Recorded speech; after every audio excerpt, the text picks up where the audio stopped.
এই খালাস পাওয়ার কারণে। পাশাপাশি তাদের নিয়মিত মামলা তদন্ত করতে হয়। বিভিন্ন রাজনৈতিকভাবে দায়িত্ব আছে। আমাদের কর্তব্য বদলগাছি উপজেলায় মাদক নিয়ন্ত্রণে রাখার লক্ষ্যে মাদক ছাড়া যে মতো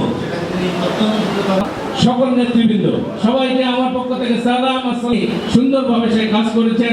আমি নওগাঁ জেলা 48 সংঘাতের মহাদেবপুর বদলগাছি স্যার। পুলিশ প্রশাসন চেষ্টা করছে, উপস্থিত রয়েছেন পুলিশ প্রশাসনের বিভিন্ন পর্যায়ে। আপনারা কি চান যে বদলগাছি উপজেলা মাদক থাক?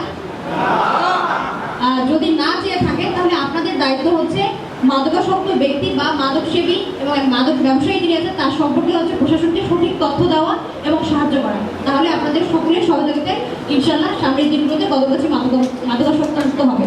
সকলেই ভালো থাকবেন। আসসালামু আলাইকুম।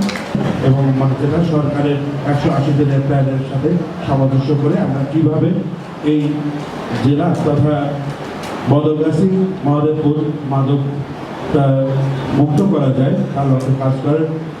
তো আমাদের যে অধিদপ্তরের কার্যকরীর মধ্যে ছিল যে আমরা আপনাদের প্রত্যেকটা মতামত আমরা সুন্দরভাবে পড়ে আমরা ইনশাল্লাহ জেলা পুলিশ কথা দিচ্ছে যে সে অনুযায়ী আমরা ব্যবস্থা নেব। আপনাদের মতামতগুলোর জন্য ধন্যবাদ। যে কোনো সময় আপনারা মতামত দিতে পারেন, পুলিশ সুপারকে মতামত দিতে পারেন, অফিসার ইনচার্জকে সংবাদ দিতে পারেন এবং আপনাদের সংবাদের উপর ভিত্তি করেই কিন্তু আমরা কন্টিনিউয়াসলি অভিযান চালাচ্ছি। তবে যে বিষয়টা আমাদের দরকার মাদকের বিরুদ্ধে সচেতনতা, কারণ আমরা দেখেছি যে মাদকাসক্তের একটা অংশ হচ্ছে হলো টিনেজ, অর্থাৎ টিন বয়সটা শুরু হয় কবে থেকে? 13, 14, 15, 16, 17, 18, 19 এই অঞ্চলের একটা অংশ। আরেকটা হচ্ছে এর উপরের অংশ, বয়স্ক লোকেরাও আছে। তবে এই teenage crime, adolescence crime, youth crime, এই সমস্ত ক্রাইম প্রতিরোধে সব সময় কিন্তু আইনের প্রয়োগ দিয়েই সফলতা পাওয়া যায় না। বাত ব্যথা, প্যারালাইসিস কিংবা আর্থ্রাইটিস, আধুনিক ফিজিওথেরাপি ও পুনর্বাসন চিকিৎসায় নির্ভরযোগ্য নাম ডিপিআরসি। প্রচুর লোকজন আছে, তারাও এই বিষয়ে কোনো কাজ কাম করে না, আমি দেখি না। আমি তাদেরকে অনুরোধ করবো দয়া করে আপনারা এই কাজটা করবেন দেশের সাথে, আপনাদের দেশকে ভালোবাসে।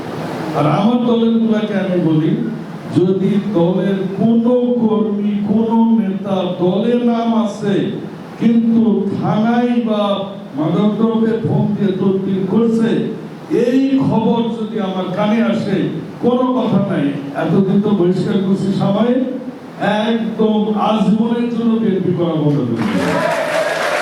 আচ্ছা, আপনার ছেলে বা মেয়ে মাদক সেবী হয়েছে, আমাদের পুলিশ সুপার মহোদয় কয়েকটা বলেছেন, তবে আমি আপনাকে আরও কিছু দিক তুলে ধরবো যেগুলিতে আপনি দেখলে বুঝবেন যে আমার এই ছেলে মাদক সেবী।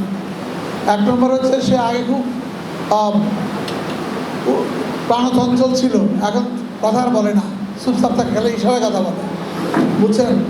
দ্বিতীয় হচ্ছে দিনে ঘুমায়, রাতে জেগে থাকে।